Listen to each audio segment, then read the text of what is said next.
In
the past 5 years, we have witnessed the birth of countless excellent teams and players in all 5 major regions.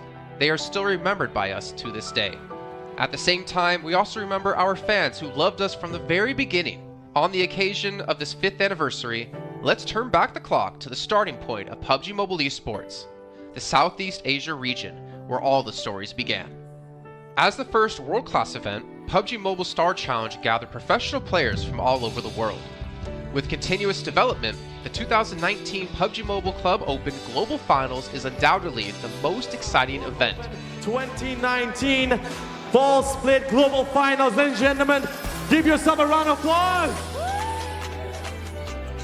Among the countless rising stars, one shined particularly bright.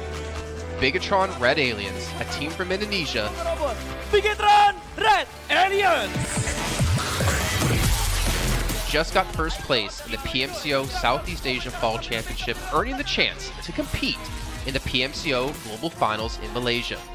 In the subsequent prelim stage, intense competition kicked off immediately. And finally, they advanced to the Grand Finals in 2nd place. BTR demonstrated impeccable strength in the competition. By the end, BTR was leading the lobby by a significant 106 points, bringing the first ever championship title to the SEA region.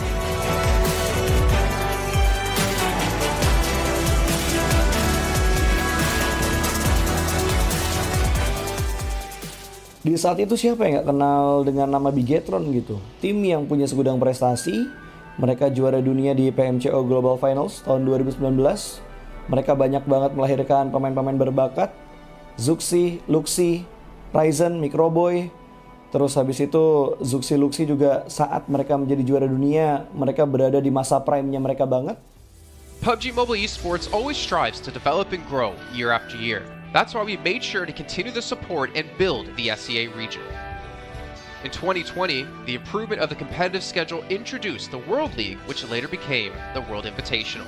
We also launched the PUBG Mobile Pro League, where even more outstanding teams joined the competitive stage.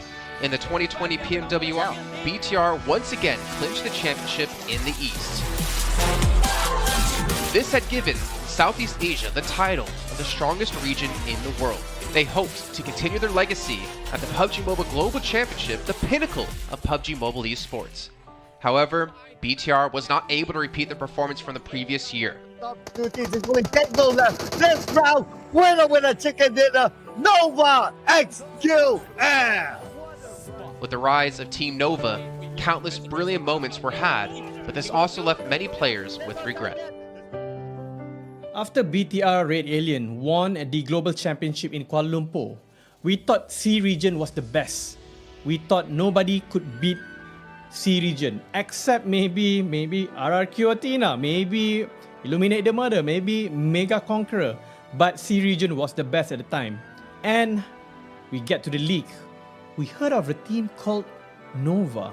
We thought maybe this team is not that good. On the contrary, they owned all the teams. They were very good. Let's move forward to the year 2021.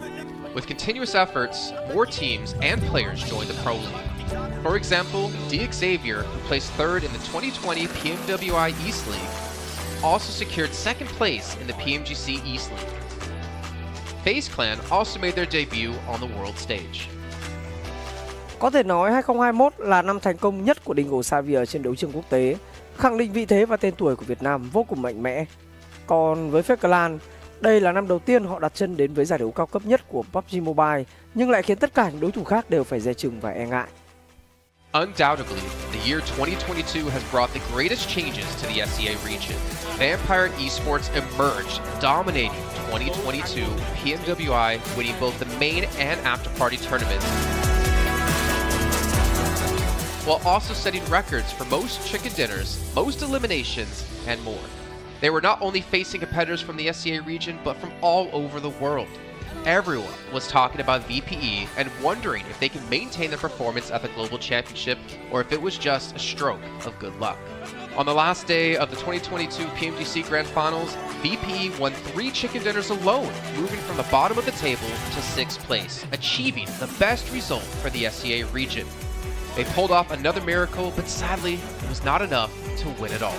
In 2023, VPE continued their impressive performance. They once again won everything at the 2023 PMWI. 2023 PUBG Mobile World Invitational Champions, Vampire Esports!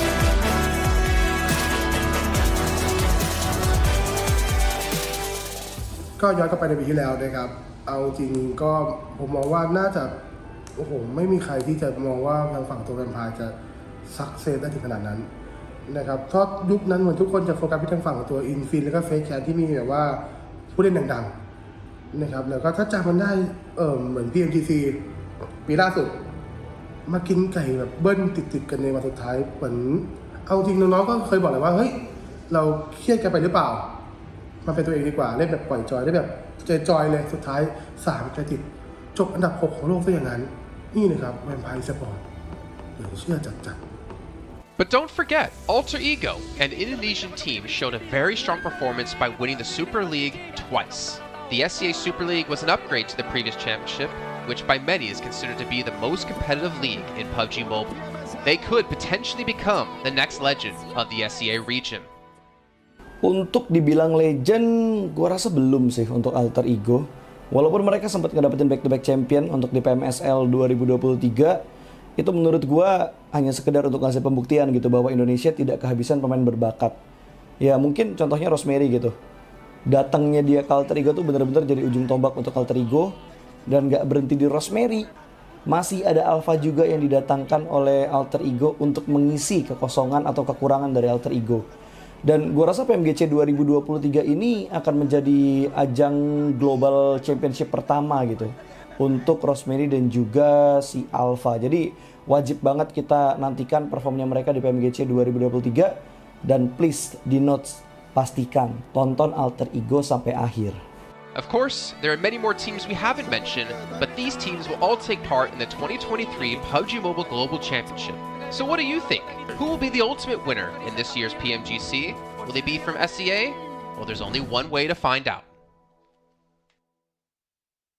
Greetings, PUBG Mobile players! The long-awaited Frost Festival is about to commence. In the new version 2.9, we'll be introducing battles filled with a frosty atmosphere. Snow Battle is coming to town. Furthermore, you'll also get to experience updates to World of Wonder and Classic Mode. So let's dive right into it. In the Frost Festival, we'll be bringing you a series of snow-themed content, including a new Snowy Village-themed area, fun interactions with snow pals, and snow-themed items for more gaming fun and excitement. When miraculous December comes, the Frosty world will undergo some magical changes. Stay tuned for updates. Don't miss out. First, let's take a look at the new themed area, Snowy Village. The village covers a wide area of 280 by 150 and has loads of supplies. It's located near Stalber in Erringel, Iceborg in Livik, and Goroka in Vikendi. In addition to the buildings on the ground, the underground area of the Lucky Ice Tower is also worth exploring. Make use of the two-story layout to experience a completely new battle experience. Sound the bell in the Lucky Ice Tower, and you can even summon rewards. Additionally, the village also has a snow rail, which can help you quickly move around and gather supplies. It allows you to navigate flexibly between different areas of the village and also swiftly relocate to advantageous positions during battles for your team to counterattack more effectively.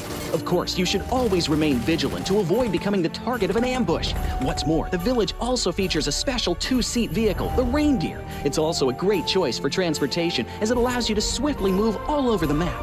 For intense battles, we've also prepared festive and practical battle equipment for you, the Snowball Blaster and Snowboard.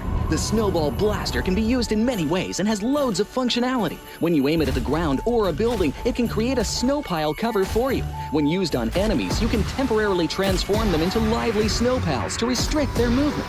When facing bodies of water, you can use the Snowball Blaster to freeze the surface so that you can walk on it. It's definitely a practical yet entertaining weapon.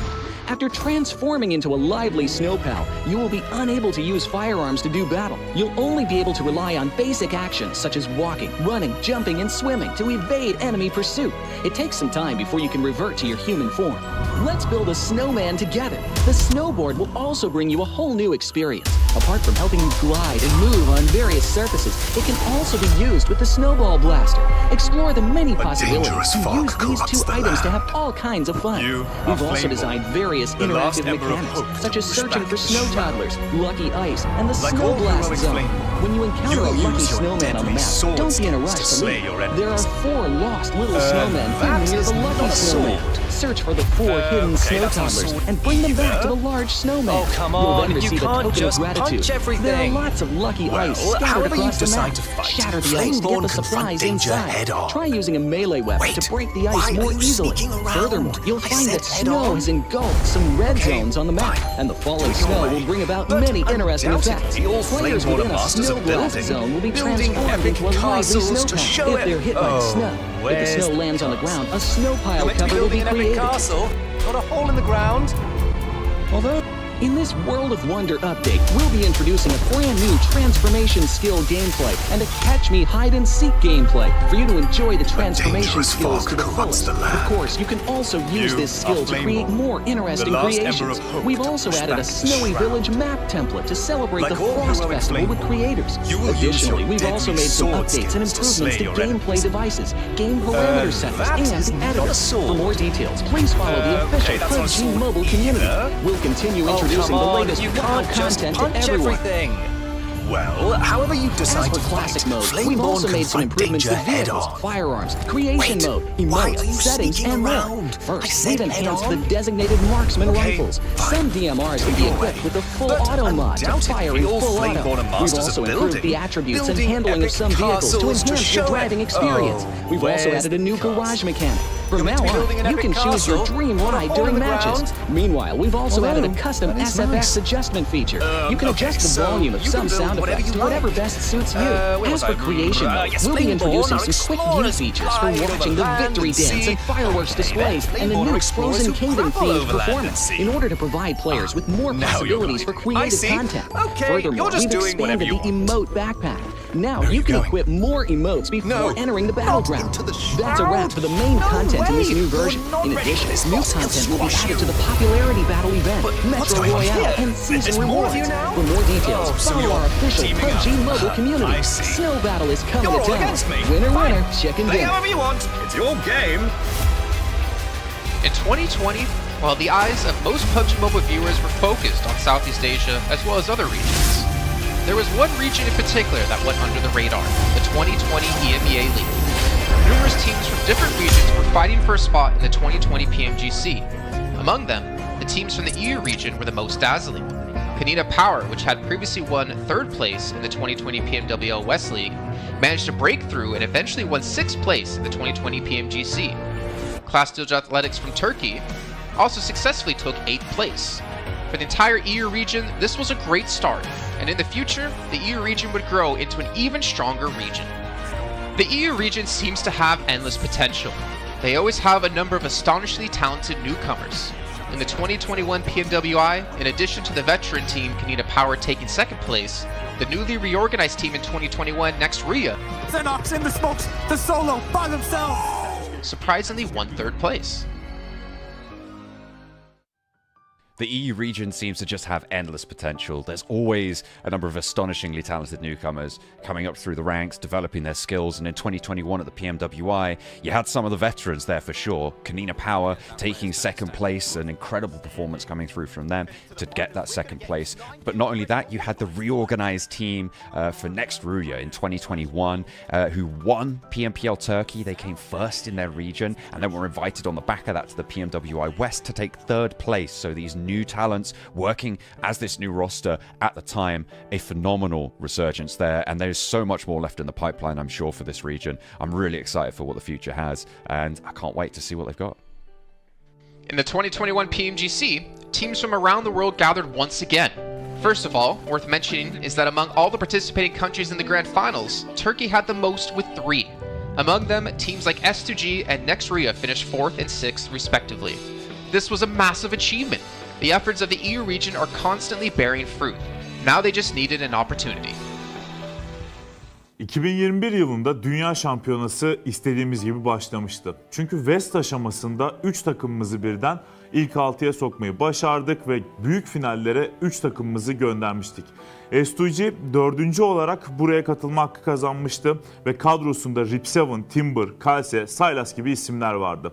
Büyük finallerde ne yapacağını çok fazla kestiremiyorduk temsilcilerimizin, çünkü dünyadaki takımların iyi performansları söz konusuydu. Büyük finallerde temsilcimiz S2G 4. olmayı başardı. Nexuya 6. olmayı başardı. Maalesef Fenerbahçe ilk 8'in dışarısında kalmıştı. Ama bu takımın ileride çok iyi şeyler vaat ettiği konusunda herkes hemfikirdi. Next, let's go directly to the 2022 PMGC. At a time when everyone was focusing on whether Nova could win 3 consecutive championships, a team that was not originally a favorite to win was about to become the focus on the stage. S2G performed consistently in the first 2 days of competition, always maintaining a position at the top of the leaderboard. And on the final day, S2G changed its conservative tactical strategy and sought to gain more elimination points in the last few rounds.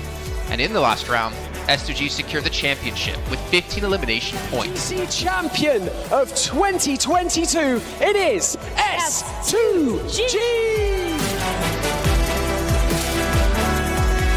They finally broke through and made history for the EU region. 2022 Dünya Şampiyonası bizi büyük zaferler getirdi. Tabii ki Dünya Şampiyonası başlamadan önce bu zaferlerin geleceği konusunda çok bir fikrimiz yoktu.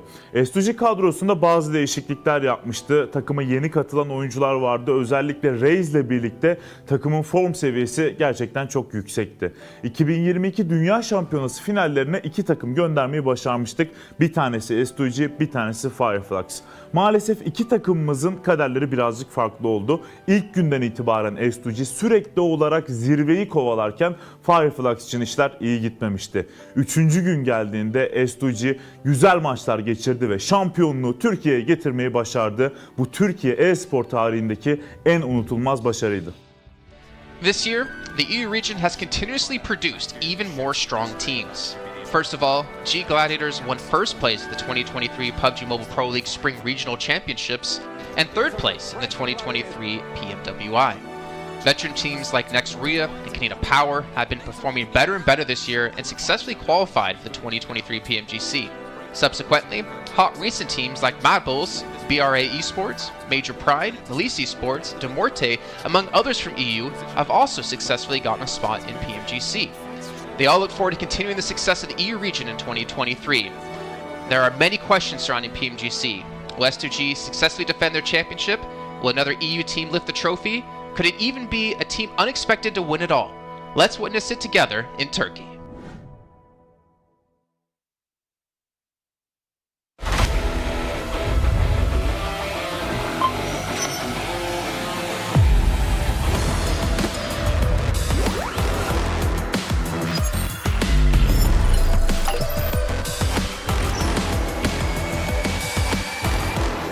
Gold Investigator.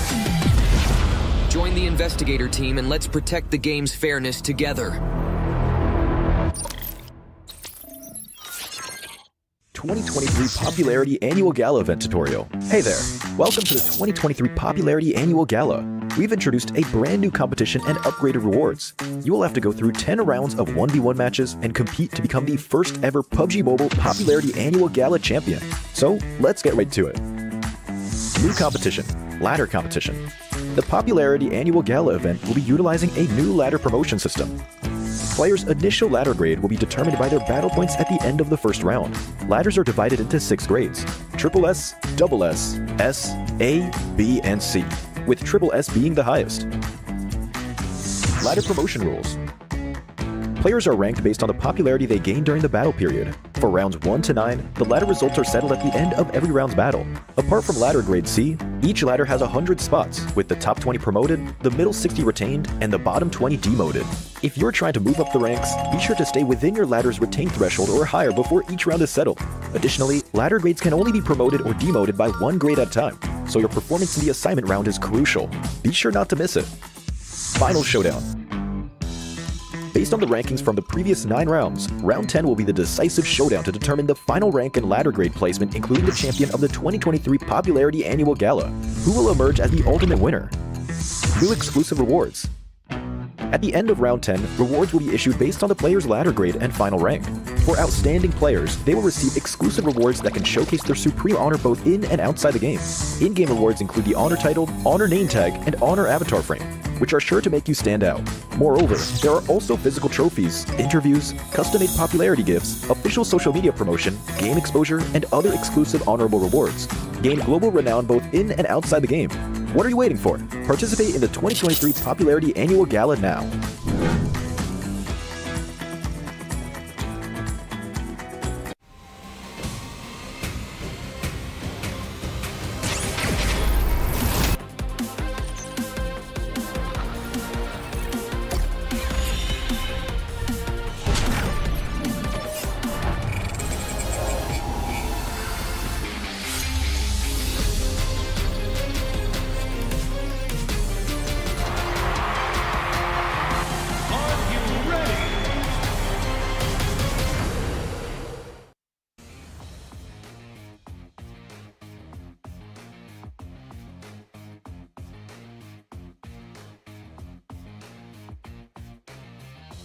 Now we are live in Malaysia, Petaling Jaya Battle Arena. It's going to be the last day for the 2023 PMGC League, which is going to be the last chance last chance stage. With me, your host for today, Chuchu, joining me on the stage and none other than IHC Alex. Thank you for joining us here. Now, for IHC, you guys are standing literally at 6th place and one step closer to the grand finals. Are you satisfied with your performance yesterday? За IC танай багийн хувьд бол одоогоор бол 6 дугаар байранд байна. Танай багийн хувьд гранд финалдаа ороход нэгэн алхмын наан зогсож байгаа учраас танай багийн хувьд одоо ингээд өчтөрийн хийсэн тоглолтуудаа сэтгэл ханамж тэр байна. Бидний хувьд л өчтөрийн хийсэн тоглолтондоо сэтгэл ханамж бол 100% бол биш байгаа. Яг гэвэл бид яг сайн ч биш муу ч яг л дундаж оног аван тоглолт хийсэн байгаа. Тэгээ бяцхан алдаа унтаас болж энэ алдааг гаргасан байгаа. About us, we are not 100% satisfied with our yesterday's performance because there was like a little bit mistakes from our side, and today we will be improving on our mistakes. So see us in the game. Now, can you tell me what are the mistakes that you feel like you have to fix by today? Танай багийн хувьд ингээд яг ямар хуудаа алдаануудыг засах ёстой гэж бодож байна. Алдаанууд гэвэл яг зоон шахаж эхлэхээс өмнө жоохон хурдан хөдөлгөөн хийх. Тэгээ хөв тоглогч болгоны бяцхан алдаа одоо илүү үйлдэл тэгээ багийн буруу шийдвэр юмнээ засах өнөөдөр илүү сайн тоглож гарна. So on our mistakes is like before the zone starts shifting, we were moving on our individual moves, and some individual players were extended peeking on situations that they were not necessary to do. So we will be fully focusing on that situations. Yeah, I don't blame them. The circuit has been really crazy for the past few days. And now, from your opinion, your own opinion here, which is the hardest team to fight in the close quarter combat or CQC? And who do you think will be your strongest opponents to just march into the grand final? Like all heroic Flameborn, you will танагийн хувьд одоо ингээд тулсан тулааныг хийхэд хамгийн хэцүү байгаа баг ямар баг вэ? Мөн танай багийн хувьд топ 5-таа орохдоо a dangerous fog corrupts the land. Байна гэж бодож байгаа эсрэг You are Flameborn. The last Манай ember багийн of hope to үлийг push back the shroud. Дэлхийн арт орж байгаа багуудсыг Like хамгийн all хүчтэйсэн багууд гэхгүй бүгд л сайн багууд. Гэхдээ бид нар аль багаас ч яахгүй байна. Яг л бид нар яг 4-4 тоглоод аль багийг ч буулгаж авах чадaltaй. Өөрөөсөө алдаа гарахгүй бол бид ямар ч багийг давж гарч чадна. About us, we don't think there's like any strong opponent in this PMGC, but every team is equal on their own situations. Like every team is strong right now, but for us, we are not scared of any other teams in 4 vs 4 plus quarter fights. We will be able to overcome any other teams if we don't do any individual mistakes. No, there must be one team, right? One team. Don't play it safe. There must be one team that you feel like, oh man, you know, we have to fight them. Is there any particular? I'm trying to dig something here. Одоо ингээд яг үнэхээр ингээд ямар ч баг байхгүй байх гэж боломжгүй шүү дээ. Тэгэхээр ингээд нэг бүр ингээд гүнзгийгээс сэтгэл дотроос ингээд ганцхан багийг нэрлэхвэл яг ямар баг нэрлэх вэ? Хамгийн сайн гэсэн. Одоогоор яг сайн өрсөлдөгч гэвэл Phase кланыг юу нэлээ. Тэдний rotation бас хурдан тэгээд spot, and with that, like whenever we are looting and trying to engage with the Fates, they always ahead of us, and they always get the points ahead of us in the inside the zone. They get the placement, they get the positions far better than us. So that's what I particularly tell that FaZe is our strongest opponent. I think you're not the only one because FaZe, with that comeback king moments, they can do anything, anytime. Now, for the last questions here, for the top 3 teams currently, they're aggressively playing without any chicken, but still can score a top 3. It feels like they don't really care that much about chickens anymore. Will you be playing more eliminations as well today? За одоо ингээд шилдэг 3-т байгаа багуудын хувьд бол ерөөсөө ингээд чики идэ гэж бодохгүй зүгээр л ингээд оноо цоглуулад хурцтай тоглоё гэж бодож байна. Яг тэдний хувьд бол одоо ингээд чики идэх нь бол ямар нэгэн асуудал биш зүгээр л урагслаараа ингээд өөрснийхөө авахтай оноод аваад явж явах болоод байна. Танай багийн хувьд одоо өнөөдөр ингээд яг адилхан нөхцөл байдлыг гаргаж ирнэ гэж бодож байна уу? Тийм, манай багийн хувьд бол бид нар kill point-ыг бол маш сайн цуглуулж байгаа. Гэтэ хараахан placement point дээр ерөөсөө оноо авч чадахгүй байгаа. Тэгээ бид нар алдаануудаа баг цагаар ярилцаад өндөр алдаануудаа зассан байгаа. Тэгээ placement point болон kill point-уудыг хосоод маш өндөр оног авах болно өнөөдөр. So about our team, yesterday we were mostly getting the elimination points and we couldn't get the placement points that much. But yesterday after the games we were having a little bit of free inside the team and we have discussed about that, what we're gonna do today. And today we're gonna get both elimination points and placement points. So good. So watch us in the games. It's all down to the circle and it depends on the instincts of the player. Now that's going to conclude for our interview for today. And for today, it's going to be our last day in the last chance stage here. One mistake will be deadly for all the teams. Before we toss it back to the casters, he does have extra talents from Alex. Alex, I heard you want to say something before we end the interview. Let's do this. There you go. Toss it back to the casters. Thank you so much, guys. Okay, all right. You know, Alex, if PMGC doesn't work out for you, maybe you have a future in voice acting. What are your thoughts, Max, man? Oh, I agree. That was really cool. Yeah, so cool. There we go. Really That's all we've got.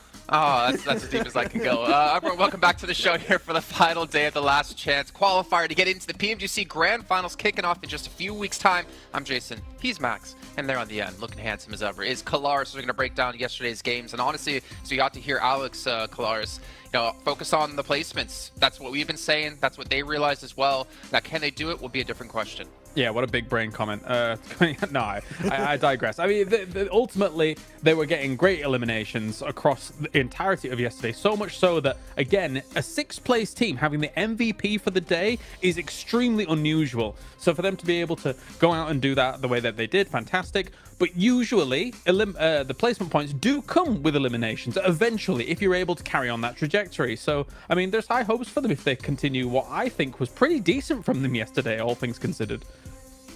You agree, Max?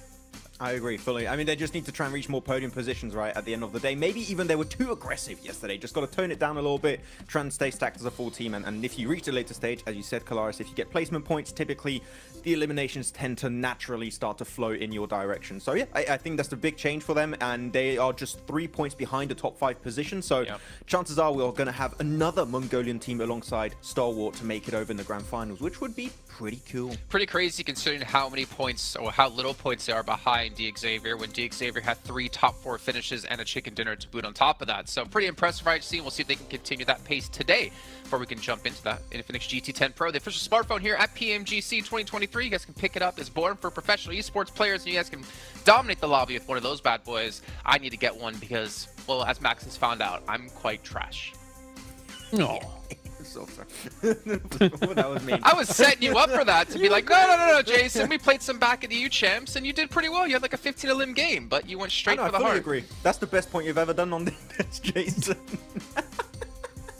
Well, maybe. Oh, sometimes it has to be me, okay. You know what? That's fine. Someone can upload a compilation of me being mean to you over on TikTok. Make sure to use the tag PMGC 2023 because you can find not only, hopefully, one of those clips, but some stuff from happening behind the scenes over in Malaysia where the teams are currently playing. So make sure you guys check that out. But in the meantime here, obviously, FaZe Clan was mentioned during the interview as well as being one of the teams to beat. And Max, you've been a huge proponent in talking about how that last game we had of them on that Miramar, where they're able to change up their style, has completely avalanched into a domination so far in the leaderboard. Yeah, I mean, ever since that last game of the survival stage, Jason, they've had such a massive change in how they just approach these matches. Placement points, we're not going to cut it anymore. They need to start fragging out. They need to start reaching those late game scenarios. And look, if you look at their final 4 matches here, 3rd place with 9 eliminations, 3rd place with 6 eliminations, 3rd place with 8 eliminations, and then the 2nd place with 12 eliminations. That is a complete overhaul of how they were playing the game before this very point of the tournament. And currently with 60 points, Jason, if they maintain even just slightly this kind of consistency heading into today, they're going to go into the grand finals in Turkey so damn easily. So FaZe are looking amazing so far, and I really hope we're going to see a continuation of that new mentality for the team. And the cool thing is they're not really being fed these situations either. It's not like the circle's just bearing down upon them game after game. They're playing really decent edge sweeping style, which I've always said when it comes to PUBG Mobile esports in general, like when you see this in Battle Royale, this shows extreme quality in skill. The fact that you can sweep the edge, still be able to play with back against the blue, win those fights out, and then move towards the podium, that's some pretty high skill level there from FaZe. I'm not going to lie. After the first day of survival stage and even most of the second day of the survival stage, I didn't think we'd be talking this highly of FaZe Clan. I didn't think they would even have gotten into this point. But hey, credit to them to make this turnaround happen. And obviously with the results they had yesterday, they put themselves 14 points safe in the bubble. So for them, it's not even about winning matches. It's about surviving. Yes, you get some extra prize money going your way if you do place first. But you know what? Getting into grand finals is what it's really about. But a couple of other teams that maybe are surprising, at least for me, Team Queso. I am honestly surprised to see them in 3rd place with the results we saw in group stage, obviously with the survival stage as well.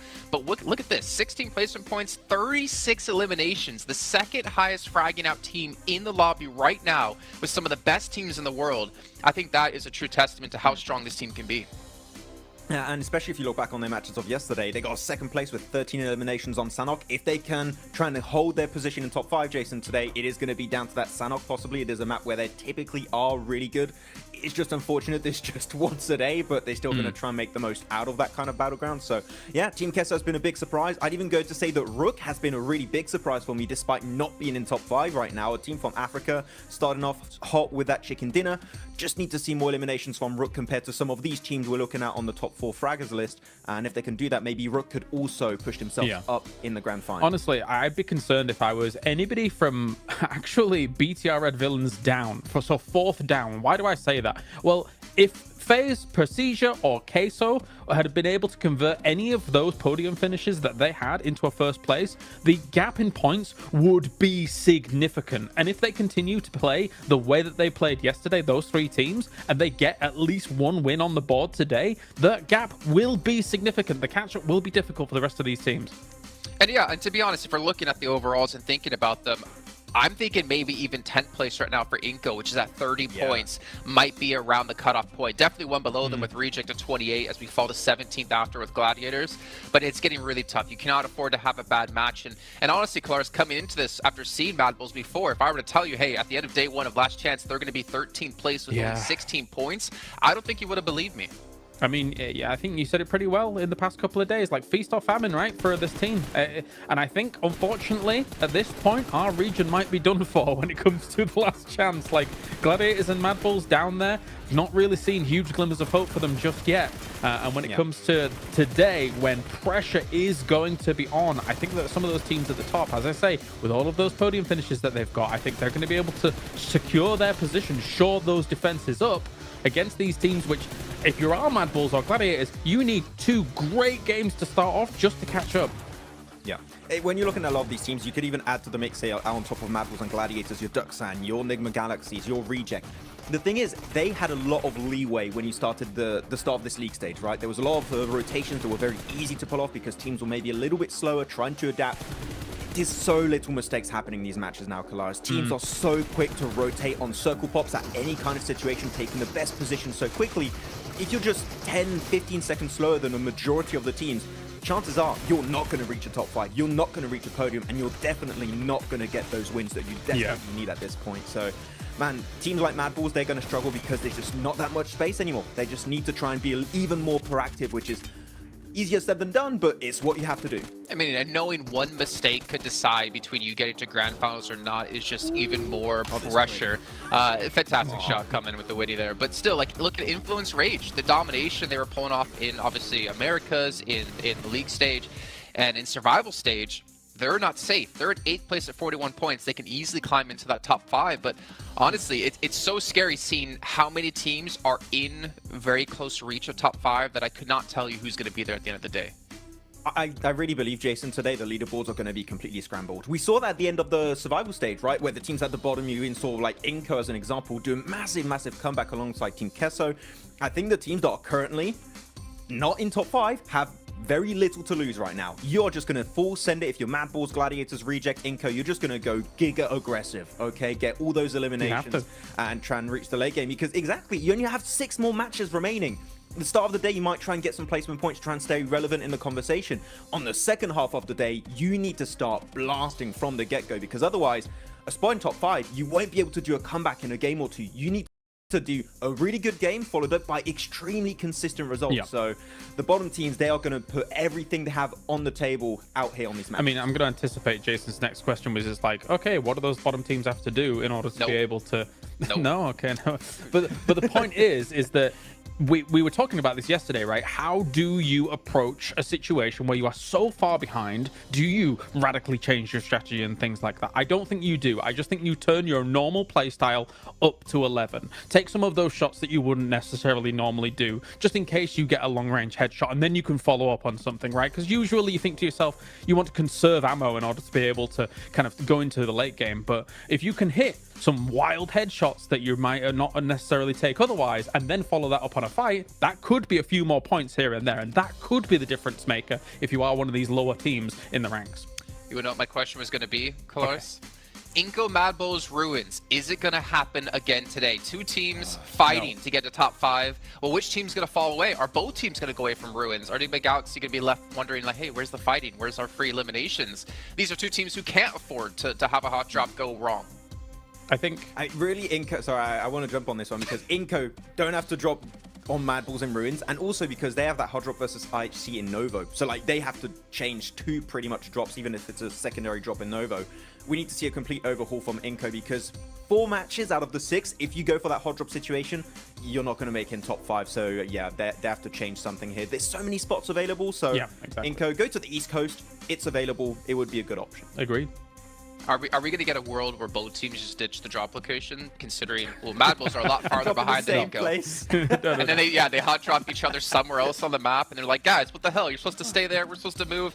Honestly, I wouldn't want to be one of these teams, and even if we talk about the leaderboards, Max, and as you mentioned, how quickly they've shifted. I mean, U2 Alliance, after match 3, they were first place by, you know, a decent enough margin. They've fallen to 9th place now, and this is obviously another team, another powerful team looking to break back through in the ranks. And they looked, I'd say, pretty decent overall. We talked about their splits maybe being a little bit too spread on certain matches, but they've looked pretty strong, especially with Olio on the team.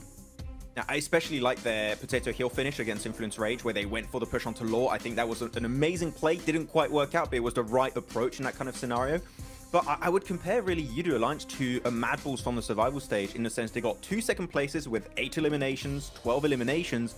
Outside of that, what was there? Not much. We need to see more consistency on their bad games, similar to an IHC, for example, just getting at least 5, 6, 7 eliminations per match. If you can do that, they will very quickly get close to that top 5. So I believe in Alliance here, but it's so close here, Jason. It's really hard to predict. You know what? We don't need to talk anymore. We want to get into the games. People are always asking, Caster, when match? Well, it's right now, and it's going to be brought to you by Jack and Blake as you drop into Sanhok. You know, not a lot of people know that, Jason, but behind the scenes, it is actually Blank that controls the start game button. So when everyone's saying that, it's all just directed at you, Blank. I know, I actually do have just a big red button off to my right-hand side. I can't let you guys see it because it is confidential at the end of the day. I am under NDA about the big red button, so I'm giving you just what I can at this point in time. But I'll be pressing that bad boy very, very shortly as we get into the game. BTR, get ready to go. Superboy, stop dancing, get your headset on, and get ready to go because it's our final day of Last Chance, Jackie. And we're already in it. Dear me, the game is starting fast. I wasn't ready. You hit the button accidentally, Blank. I think I did. Elbowed it. He when I was elbowed showing the it off. button. Yeah, he accidentally manhandled it. I fat-handed it. Distracted by the dance moves. It happens. It happens, Blank. But this is where it's taken us. Your big red button antics have taken us straight to our last Sanhok. It feels like it was so long ago we started things, you know, about 4 weeks ago now here on Sanhok, Blank. Now we have our last time we're going to see this battleground in a lobby that has been delicious. Oh, feels like sadness to me because it's all finishing, but also I'm excited to see which teams do end up in that top 5. We saw just then that Team Queso currently have the highest average here over on Sanhok. I think it was about 18-point average, maybe a 19-point average there, which is sort of ridiculous overall considering Team Queso is on 52 points. So around about, let's say 60% of their points are coming from Sanhok so far. So they are certainly extremely good at this one. They're starting things off with a hot drop over towards the Gladiators, who I think at this point in time we could probably consider out of the top 5. So Team Queso just looking to pump their points further versus the team they know to be quite weak. It's the ideal scenario, really. If Gladiators are going to give them the opportunity, dangling points in front of them here, as Meku has dropped further away from the rest of the pack, so has no trade potential, no room for backup. And it's an easy freebie. They secure that one, grab it in the bag. All Tixie can do is watch down and quake in his boots, knowing that they've already given up some free elimination points today. Inco get the free drop as well on Ruin, so no contest there. Mad Balls moving off, and that will be a bit of a pass, a little backdoor deal on that one, Blank, for the drop spots. Yeah, head on to that outside edge. And I think I respect that from Mad Balls, right? You don't want to go for this same hot drop every single time because honestly, at this point, you could... Nah, that's bad news. You could consistently say that Inco are sort of causing themselves problems with this hot drop, right? If Mad Balls decided they wanted to go for this one once again and just take their chances on getting those 4 eliminations and getting out of there, you know, that could go either way, right? And Inco would be in an even worse of a deal. Right now, 30 points. They still have a chance to get towards that top 5. Mad Balls, it's not a similar story at 16 points overall. Like the guy's saying on the desk, I think it is sort of over for our region in EU. Sad days. I think it's pretty much donezo for Gladiators as well with the way this Sanhok is starting out. That's going to be very bad for the mental game. But for Inco, they claim themselves control of Ruins after some very brute forcing over towards that position of the map. Might give them a better chance here considering they are actually able to get going fairly quickly without the risk of Nick McGalaxy taking a peek in, who don't even bother with it. They realize they need to have the most unbelievable day if they want to make it into the top 5, which quite frankly, I would say nigh on impossible. Probably a 98% chance that they're not getting in here. Yeah, it really would have to be something absolutely unfathomable from this game all the way to the end of the day. back-to-back, really. We'd need to see non-stop shenanigans from them. So it doesn't seem like it's going to be happening. Thought potentially as well, having a look at the map feed, there was a chance we were going to see a bit of a late play from the Mad Bulls, just sort of guarding for the rotate out through ruins. But instead, they've taken their time to loot up and just have a little bit of a scouting party. So advanced positions, they'll get a bit of a read on how things are going early, but haven't thrown themselves into a fight versus Inco. They've given them safe passage across the bridge and back up into the zone, where Tixi has now spotted them and got a bit of a read. Meanwhile, Duxan are making a move, though, and could run into the Mad Bulls. So a few potential bits of contact already occurring here as squads are sizing each other up. And I mean, to be honest with you, a lot of teams have already made their move, right? Influence Rage, passed off from boot camp. They immediately sent across the river towards those eastern compounds in Sandhawk. Reject, similarly, made a rotate through Trifecta. They're on the southern side, so we're cramming a lot of teams into a small space right now. And with Gladiators going down to 2, that does give a lot more room for these other teams to play, because you've got your main team that drops over towards that northwest island, already cut down to 2 players, which gives a lot of the other teams on the outer edges easier access to those spots, specifically over towards that little eastern hilltop. That is a really strong position that we know a lot of teams love to go for. DX getting themselves into an engagement. This is off to the western side of Paris Resort right now, as they both attempted to make their way across the North Bridge. Lamborghini, though, takes a heavy hit there from Prepod, and he will hit the second too. So DX going down to 2 players, most likely. It's pretty bad for their run. Remember, they're in 5th place right now, 46 points, 2 players right off the rip here in Sandhawk.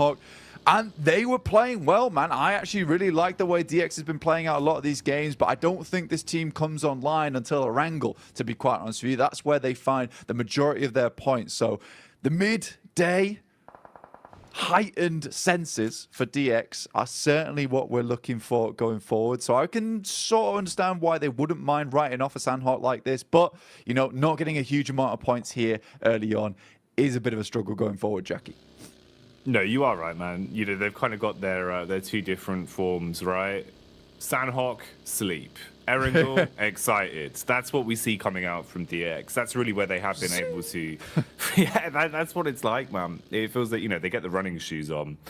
They're holding B blank and they're just running non-stop. It makes a world of difference for them as well. But that is an unlucky start, taking so much damage and being left with only, you know, half of the squad very early into this one as well, because that's the other thing. Well, although we've already seen a little bit of, you know, early combat, we're seeing the way some of these teams are looking coming into it in terms of the body language already. This game hasn't been live for very long. So that's rough for DX. Like you're saying, you're in 5th place and you're only a stone's throw away from falling out of that as well, as IHC are right on your tails. The Mongolian side, 43 points. The DX is 46. So a thimbleful there, and we could see a change. Meanwhile, we see a rotate here through the blue. BTR driving on by. They've got the tunes blaring, some Katy Perry on the radio. So they've been detected, blank, but there's not really much room for the chase just yet. So free info as they go roaming through the map, looking to get themselves situated on their rotate.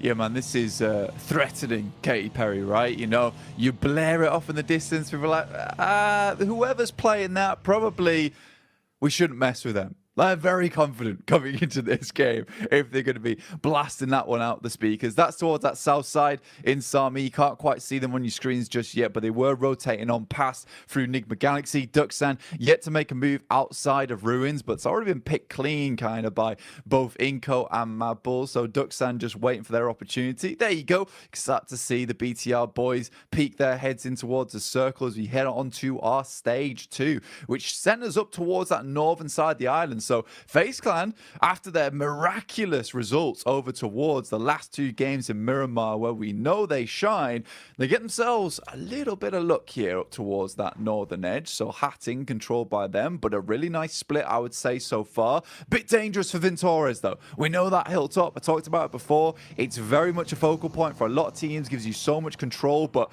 you will have teams fighting for that one. I don't know if one player is going to cut it, but as a position to hold this early on, and maybe as an anchor point for the rest of the team to regroup on, it's great news.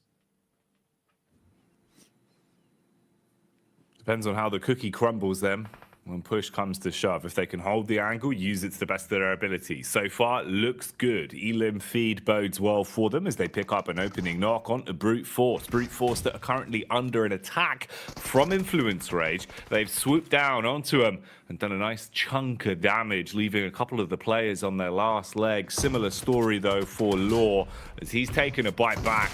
Going for the quick medic mission as well. They want to reset the fight on this one. You've got other players, meanwhile, duking it out as BTR are taking a ton of damage from the Galaxy boys. So the Cosmos clash continues there. Nice nade round the corner. That's a big pickup that will shut down another man. Brute Force still holding on though, Blank. All things considered, they're trying to scrape by on this, but the nades are the difference maker as FaZe are starting to backstab now.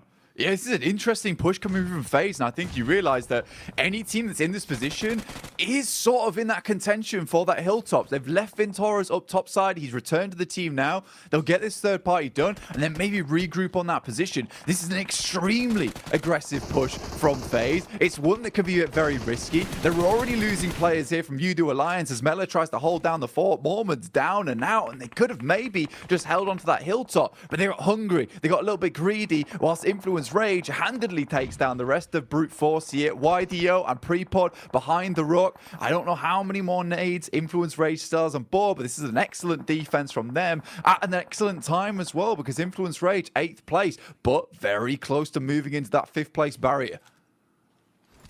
And we know they can do it with the sheer skill they've shown us when it comes to Elims. A team that feels like even when the odds are stacked against them, they play very confidently, very bold into a lot of the engagements they take.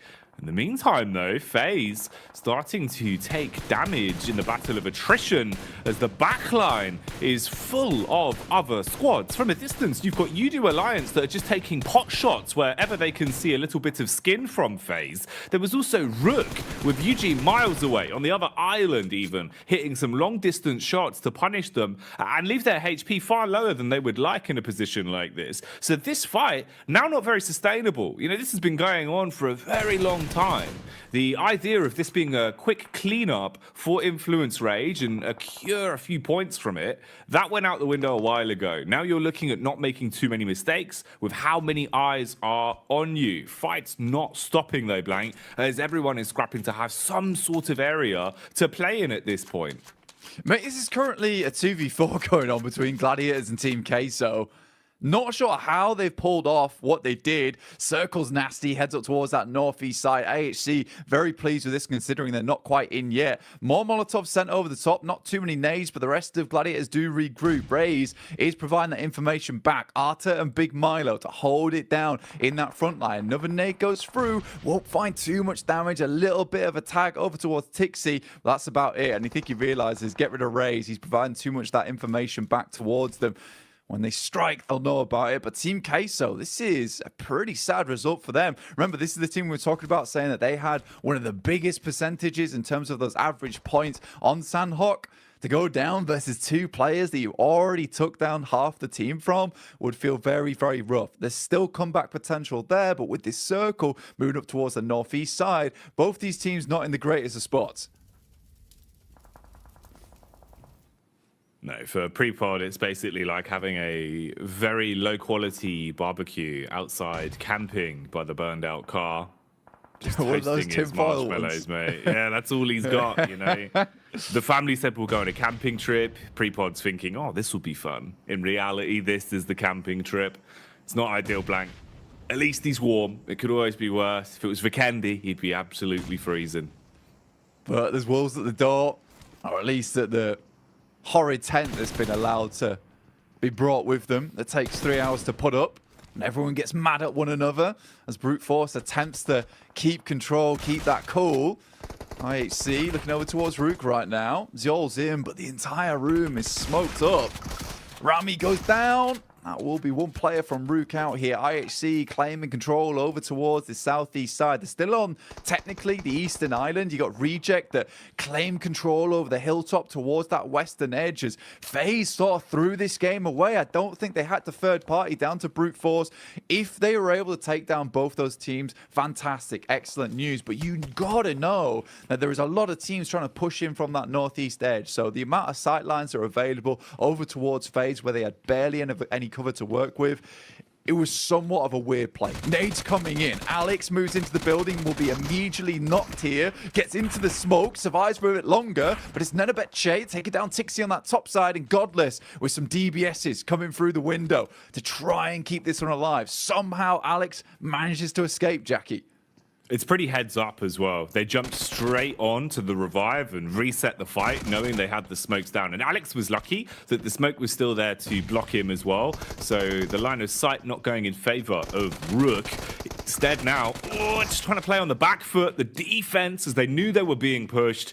And IHC come out like the katana, swinging their way through and slicing them in half. They've got a bit of an interview buff today as well on stage, talking a big game. Alex saying that they're not scared of any of the other teams in the lobby. The only mention that he gave was to FaZe. And like you were saying, FaZe, they've basically come into this one and put a big X on their back, Blank. And, you know, other teams have just jumped to the occasion instantly. They've been farmed up with not having enough cover to play off of, thought they found an opportunity to steal away some very easy elims. Instead, the only easy eliminations were on FaZe. And you're just playing with a solo now. You know, effectively, you're thinking maybe you can play some snaky PUBG Mobile, deliver around and pop up towards the end of the game, maybe get a couple of placement points. But having a big earner on the last Sandhawk of the whole event isn't going to be happening for them here.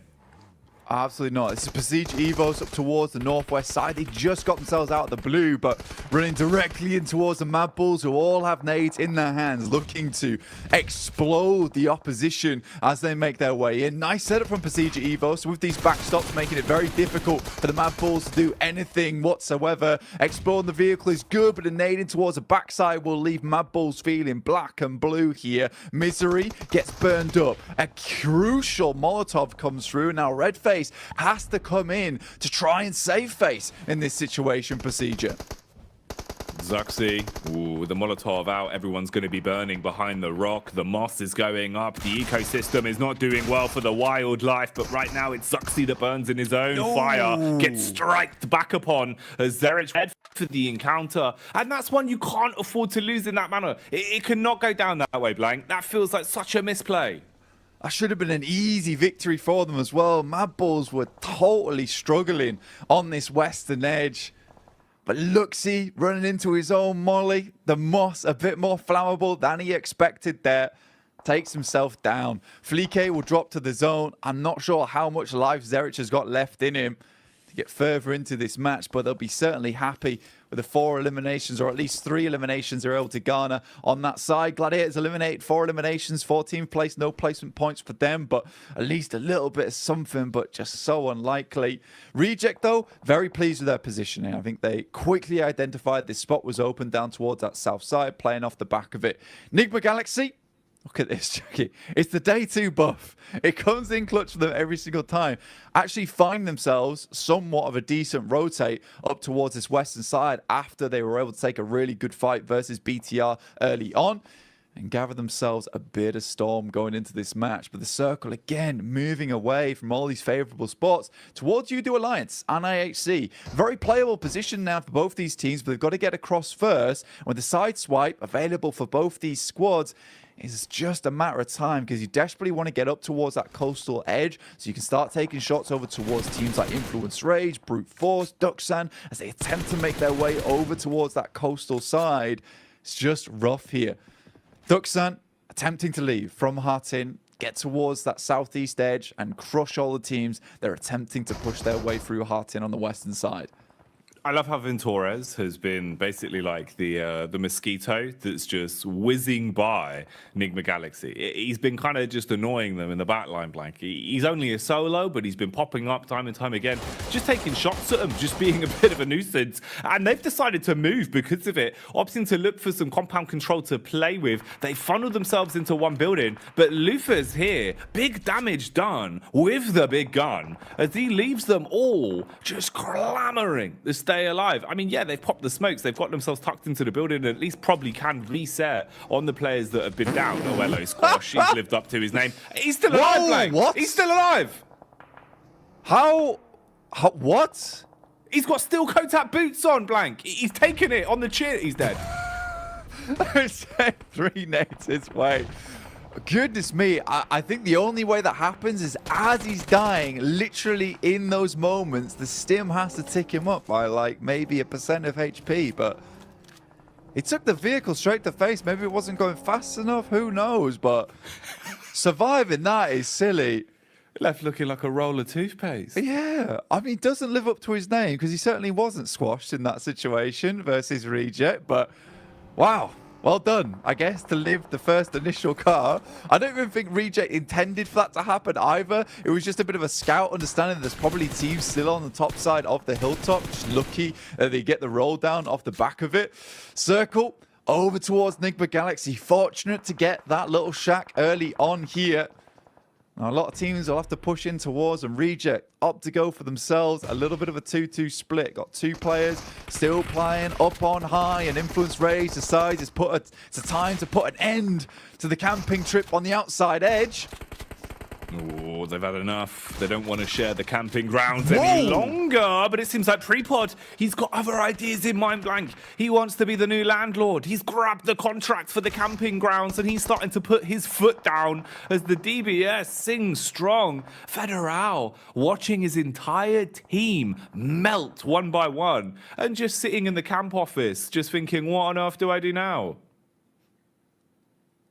Dear me. I mean, for Influence Rage, just the worst happenings there because they had a chance here to actually play from this southern edge and get into the circle later on, but losing a fight like that versus Brute Force in 15th place certainly hurts your chances a bit. And we know that Influence Rage, they needed to get a move on the team that we had all of our sights on. FaZe out now, Venturis did finally leave our game with Duxan still taking some good shots over towards Reject. It's our 2-2 that was up towards the western side. They try and put their eggs in two baskets here to give them the best chance going forward.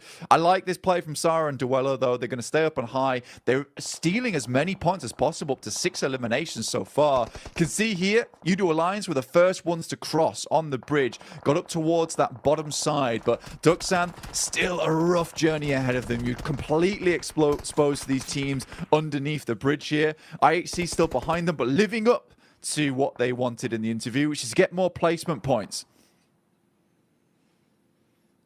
And it looks good for IHC to do just that.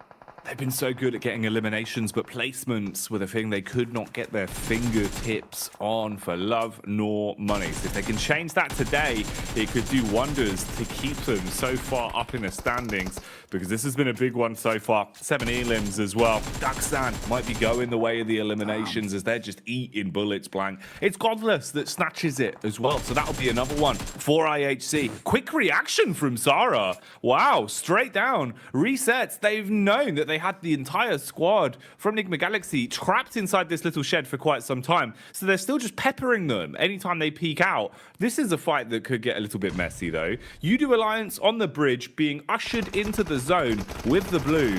Godless and Co from IHC on top. He jumps down. He goes for the acrobatic assault, Blank, but it doesn't work. 0 pointer on that. Yeah, I mean, he could have gone for something a little bit more here, but it's Brute Force from Prepod. Forgets about the player from Influence Rage, still inside the building as Federal strikes in a moment. It's YDO to hold things down. It's a 5 eliminations. Nice little play from Influence Rage there to come out swinging.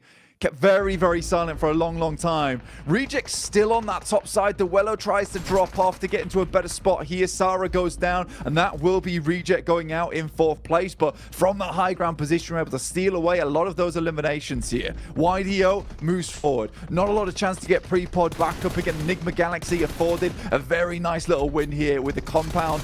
I say compound, the shack they're able to hold on to. They will go down. That's Enigma Galaxy win on the cards. A difficult push for them, a difficult choice to make. Do we take the shack? Is it worth it? And it certainly was here.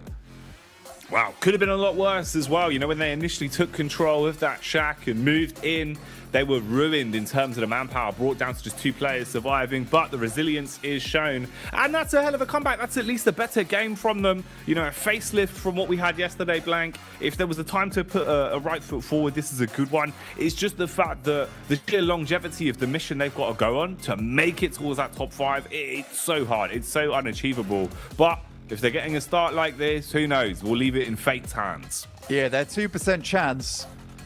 Maybe it's here. Maybe they rolled the dice and maybe they came up with the 6s. We'll have to wait and see it. It's kind of an interesting game, that one, because a lot of our teams towards the bottom side actually ended up doing well in that match. Reject, you know, you saw Ducksand get far into that match as well. Brute Force with themselves a second place, and Nick Galaxy with the chicken dinner. These are our bottom three teams, 14th, 15th, 16th respectively. They get themselves a high placement in this game. Udo Alliance certainly benefits from this match as well with their 41 points at the start of the day. That should, I would imagine, with a lot of our teams in the 1st to 5th place going out early on, send them towards themselves a 5th place spot alongside with IHC, who did fantastically well in that last game. Remember, guys, I want to reiterate this. After yesterday, 9 placement points, 34 eliminations. Man, big numbers, big gameplay, and so much excitement. We've seen a lot of crazy things, so let's go for something a little bit more normal. It's the classic, vintage, dulcet tones of Jason Kaplan and the Deaths. Let's get back over there. You know, somebody the El Clasico of PUBG Mobile here, as we did get to see Nick the Galaxy take a start, a win. I'm not going to hype it up too much since they were bottom of the table at like 5 points.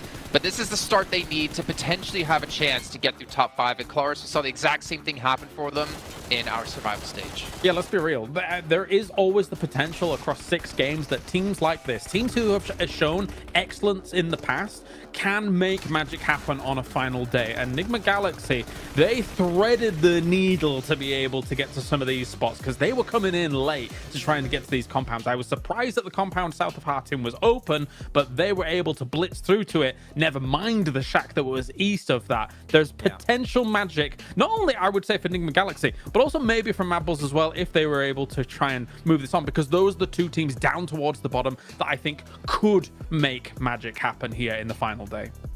A lot of the teams that we already mentioned on the pre-show, and even yesterday, Brute Force also to win 15th position before this. Udo Alliance surviving really fine this game. They were before this match in 9th position, and even Reject, they were in 11th position. So currently, this match has been hot for those bottom teams that need to try and race for the top 5 position. So I'm loving how this day started, because we said it's feast or famine for these teams. And Coops in particular said, he talked on Twitter, he said everything or nothing. Seems like this game was everything for him. And looking at this head-to-head pre-pod, like the way he cleared Influence Rage with, well, it's a DBS, so of course it's going to happen, but he has been slowly standing out alongside Default as top players from the African region. He's been on fire. Yeah, he's been putting in some work and definitely been one of the standout players for Brute Force. And obviously they have a lot of work to go, only at 21 points, I believe, at the end of this game. I do want to mention, by the way, as we were talking about teams, you know, up in the top leaderboard and teams at the bottom, a huge game for a team like IHC. They get 10 points with 8 eliminations, 2 placements, and that actually overtakes D Xavier, who only came out with 1 point. So IHC have been able to get themselves through into the top 5, but not only them. Look at Udo Alliance. They were able to jump up as well here into 4th place, and I believe they started off this day at 9th. We said it, Jason. It's going to be an absolute scramble at the end of the day for these leaderboards. It's not going to look anything alike, I think, what we had at the start of today. And that's it. One good game can catch you up and put you up in a comfortable position. FaZe, Procedure Evos, Team Kesso haven't budged too much, though. And actually talk about Team... What the hell was happening between them and Gladiators? I have no clue. Gladiators, Papi Potro is split, and yet Gladiators lose 2 players. Team, they are currently the team upsetting Gladiators a lot in these matches, so Gladiators got to adapt a lot heading in the next match. I think the interesting thing about this, Jason, is top 5, 0 chicken dinners, right? Like, it really shows the emphasis on being great when it comes to gunplay, great when it comes to those team fights, and being able to then eventually convert some placement points from those gunfights that you're seeing play out here. Yes, of course, technically, PUBG Mobile is a survival game, but there's a real emphasis here for these teams that are able to take strong fights, strong positions from those scenarios. So it's not always about the chicken dinner at the very end here, because these teams that have risen to the top, they've shown why they've risen to the top. Yeah, and I think what's also scary about this top 5 is that you currently have a 2-point difference between 2nd and 5th. 2 points between 2nd and 5th. I'm not sure we're able to say that too often, to be honest. And even in 6th down to 9th, it's a 3-point difference. There was a highlight as well on that, which showed all the, like, right? it showed like 1st to 9th, the little bracket, the out border thing that was glowing. Highlight, yeah. But honestly, there is such a chance for teams even below that, if they have an insane day, to be able to jump up. So I think it's a little bit misleading about who could be in the challenge here, because I think, Max, you said, Nigma Galaxy, they were tweeting out that, they think they're coming in hard here for this one. I thought, considering the lateness of them coming into this circle, they weren't exactly coming in hard for this one, but, they make it work. They make the win happen. Yeah, I said it like yesterday and even on a pre-show, but I don't know what to expect in terms of who's going to be the top 5 at the end. I think, do we have some maybe like FaZe, Procedure Evo's, Team Kesso looking good, but it could be in complete shambles by the end of these next 5 matches here. So it's tough to predict. I'm looking though, looking in the next 3 wrangles coming up. Yudu Alliance, they were really good when it came to that map, securing 2 second places and also a decent bunch of eliminations. They follow up this good game with that. I think that they could, on this next map alone, maybe solidify their position in top 5 and then their spot in the grand final. So, man, Yudu Alliance, if they keep these results up, chances are they already got their ticket going their way. Well, we do have to kind of bring our memory back, but unfortunately not too far, as it was yesterday. We got to see Inco, unfortunately, with another hot drop with IHC. We're going to find out if that's going to happen yet again today. They avoided Mad Bulls this time, but can they avoid IHC? We're going to find out with our commentators, so Jackie and Blake. Okay, the 3 Erangels back-to-back then. This is where things normally get a little bit more tantalizing, Blank, the known quantities that start coming out. Yeah. We'll see, mate, because I feel like, we've already sort of let the lightning out of the bottle with the way the lobby started off. I don't think it's going back in. No, dude, it's a tricky thing, that lightning bolt. It's zipping all around the room here as we head into our 2nd game here. Obviously, we talked about IHC as well as Inco over on the desk there. That's potentially a thing that comes through. IHC realized that, that fight between them and Inco seems to be pretty easy a lot of times. They taken down 2 of their players almost off the bat. I think the only difficult one was their first initial hot drop over towards that team. After that, it seemed easy breezing for them. But heading into the game in just 20 seconds. A lot of these teams strategizing, thinking about what they want to do in this match. For BTR, that last game didn't go too well. Neither for Procedure Evo's currently on screens. So we'll see what happens. Yudu Alliance, though, consistent throughout the entirety of this last chance. Be just what pushes them over towards that top 5. Is managing to get towards the end of these games a lot of times. And I mean, for Yudu Alliance, they seem like a pretty strong team when it comes to just getting those points on board match after match here, Jackie. Well, they didn't give up as well. I think that's, one of the bigger points for them is the way that Yudu Alliance. It just seems like even when, they're struggling a little bit, maybe, they're going into fights where they should be at a bit of a disadvantage, their heads are still pretty damn screwed on, and they've been able to pull out some consistent results again and again. And having that level of consistency has really done wonders for them. It's been impressive. It really has been impressive to see how far they've been able to push themselves so far. The Malaysian squad that's really been flying the flag high. How much further does their journey take them? We'll see. Any big games in store, or will it just be little points here and there to keep themselves in the upper echelons? Meanwhile, for now, we're into our opening Erangel. We'll see what happens here, namely for one team as well. For my money, it's DX. DX obviously really having an unlucky start to the day. You don't have many games left, with the first Sandhawk basically being a fat thumbs down for them. What can they do here? Normally, a lot more on Erangel. Yeah, and I mean, for DX, this is kind of where they start to shine, right? I think it's interesting that we do see the highest point average on our angle so far be Yudu Alliance, considering they've got 0 chicken dinners. And, speaking about that, right now, we've got 0 chicken dinners across the board for every single team in that top 5, which is sort of curious to me to look at. So very, very interesting in terms of the shakeup, in terms of the point standings. It's just that consistency, which is really taking a lot of these teams further. Inco, terrified of Nova Rep Neuer. Now they drop over towards that trash loot, over towards the western side of prison, and the circle will head hard down towards the southwest, encompassing a little bit of Sosnovka so far here, Jackie, keeping just that in slightly. Gladiators go for themselves some vehicles down towards that south side. Ducksand up towards that northern edge in Ferry Pier, and Team Queso trying to hit a little bit further towards that western edge.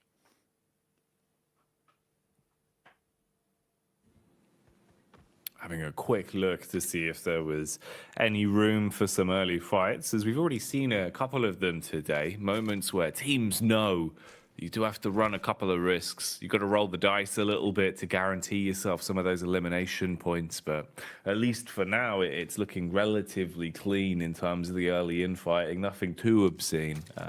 Potential maybe for the Mad Bulls with the way that they're rotating around could run into phase. But if that kicks off, we'll update you with it.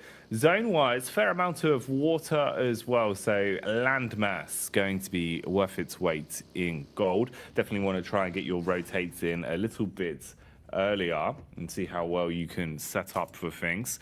Enigma Galaxy as well. I mean, at least fair play. You know, you get that first chicken dinner in, you start it off a bit better. You go from dead last in the lobby to moving up towards 12th, and that's already a pretty good shift. But it's just the fact that you really have to break down the wall of this mid portion all the way up from 12th to 5th place. It's going to be so much more of a harder graft, right? You're basically looking at like 25 points minimum to even clear a majority of these teams. Even then, that's not going to put you in the top 5. And you're thinking constantly, as quick as we can gain points, everyone else can be at the same rate as well. So some targeted fights potentially going to need to be forced out from them. We'll see how they opt to approach it and how well they can play on these 3 Erangels as well. Ooh, hello.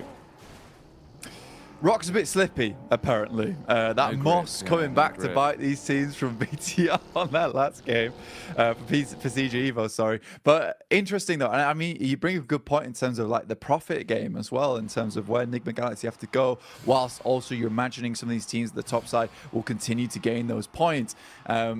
It is a pipe dream, and it feels weird having to talk about it with the team being in 12th place. But yeah, for any of these teams down towards the bottom, clearing those points towards that top side is a possibility, right? With enough chicken dinners. It's just difficult doing it in this kind of lobby where getting those consistent chicken dinners on board with high elimination games is really tough, where there are so many great squads in this lobby. The reason that we didn't see such a massive shake-up in the standings after that last game in terms of the top side of the lobby is because a lot of teams towards the bottom of the leaderboards won out in that last match and won out big, and it was some more of our middling teams were able to get some points on board. So for Team Queso, for Prestige Evos, for FaZe, they did not move too much in that last match. Udo Alliance and IHC take up that mantle where DX and BTR were holding in before. So things haven't changed too much in terms of the goal to get towards that 5th place going forward, which is the big curious thing. Question is whether that's going to continue today, right? Is Team Queso just going to continue to let this slip? Is Udo Alliance and IHC, some of our more consistent teams, going to allow themselves to just keep losing out on points? And I just don't think that's the case. IHC already cracked the code in terms of mechanical skill yesterday, which is the tough part of the game. Now they just need to get the placements on board, which seems like after that last Sandhawk, doesn't seem to be too much of a big deal. Looking at the map though, Mad Bull sending center very, very early. Inco extremely close to Ducksand in Ferry Pier. Potentially a fight between them popping off fairly shortly. And Team Queso, our 3rd place team that was on fire yesterday, down towards Primorsk.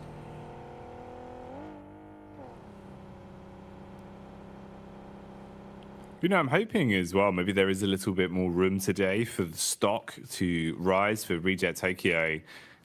Although I feel like maybe the difference to that is that they needed to, you know, really squeeze as much as they could out of that opening Sandhawk. And it looked good for them with the ridge side control that they had when they were taking pot shots down onto Enigma. That had me thinking, yeah, maybe today's the day. Maybe this is where they do start to spread their legs a little bit and actually have a good start. Because it always feels like they are only, you know, a couple of light adjustments away from actually getting big games out of it. We've seen how well they can play when everything is turning in unison, when they're looking like the well-oiled machine.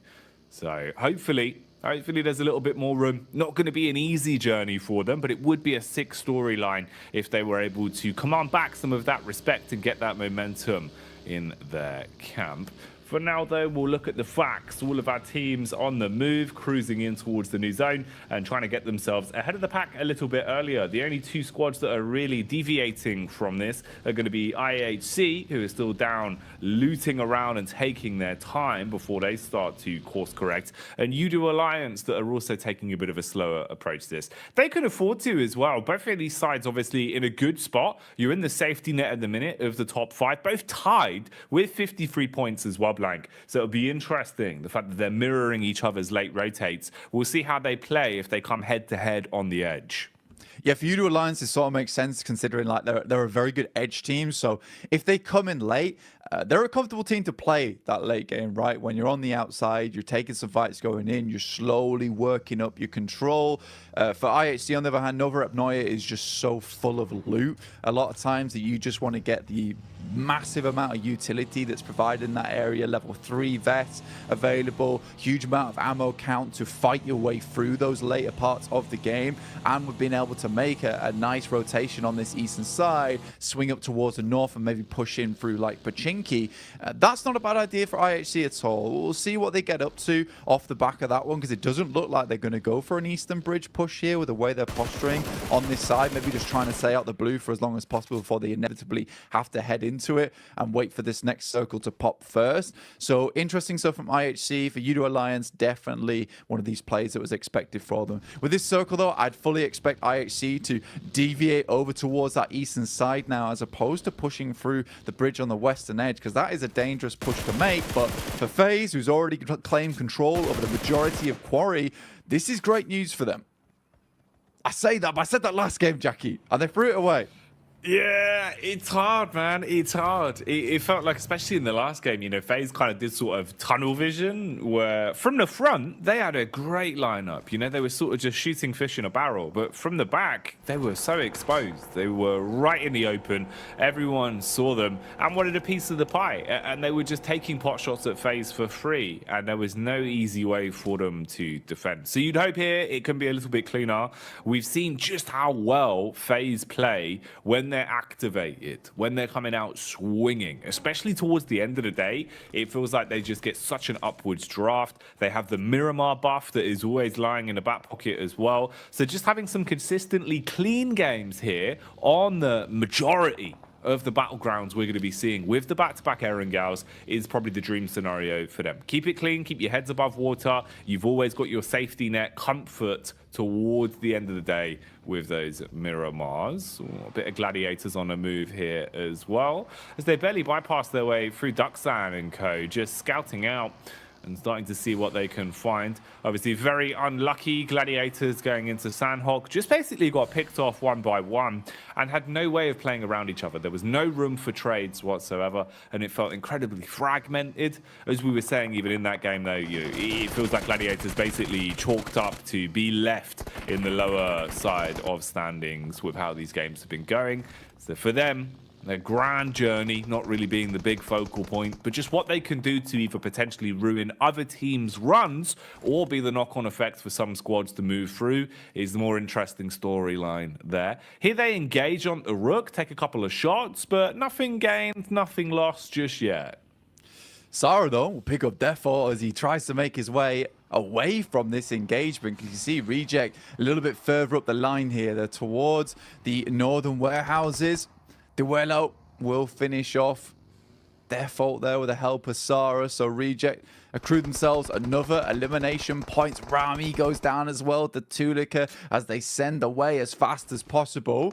So for Rook, this is going very badly for them at the start of the day. Everyone's getting pitched in. Olio looks over towards BTR as they're attempting to get in on that eastern side. IHC very close by too, so could hear this engagement, potentially try and get in, but BTR's rotates just not looking as strong today. Luckily, able to take down the frontline member of Olio. Now Yudo Alliance just not bit of a tougher spot for BTR though. The vehicle's not really quite here at the moment, so we'll have to get back on this bike, move further in as the circle keeps shifting over towards this western edge. Mad Bulls have a little bit of a compound to play around with on this eastern side towards the fielded area. Looks pretty decent for them. See what they can get done with it, but it's Enigma Galaxy once again surprising. Decent rotate made on this southern edge, can play from this.